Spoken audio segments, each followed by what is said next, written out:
winter and early spring are very active times in the landscape. This is when we start to treat our turf grasses for weeds and also fertilize them. And it's also the time that we can fertilize some of our trees. Now, often in the landscape, we find that trees and turf are in the same general area. And this poses a few challenges to maintaining these two plants. The reason for that is that the roots of both of these plants share a common space in the soil.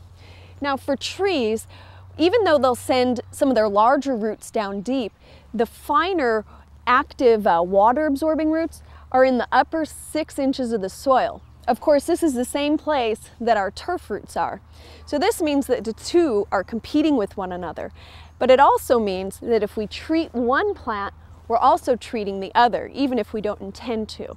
And this is very important to consider when we begin to fertilize our lawns.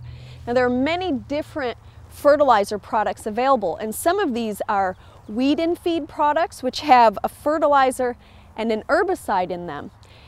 But our trees are broadleaf plants, just like many of our weeds. So if we're using an herbicide on our turf, that can also be taken up by the roots of the trees.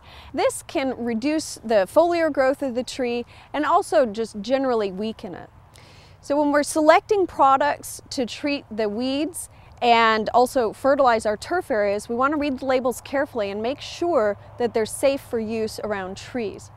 Now, the fertilizer needs of our turf and our tree are also different.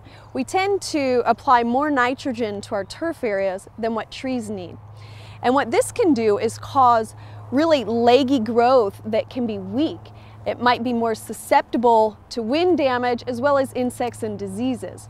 So when we're treating that turf, we want to be a little bit more restrictive with the fertilizer application around trees.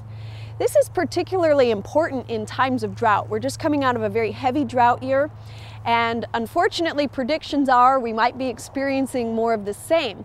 When a tree is over-fertilized during a drought period, the fertilizer causes the leaves to grow larger, and that exposes that tree to greater water loss, and that can pronounce those effects of drought.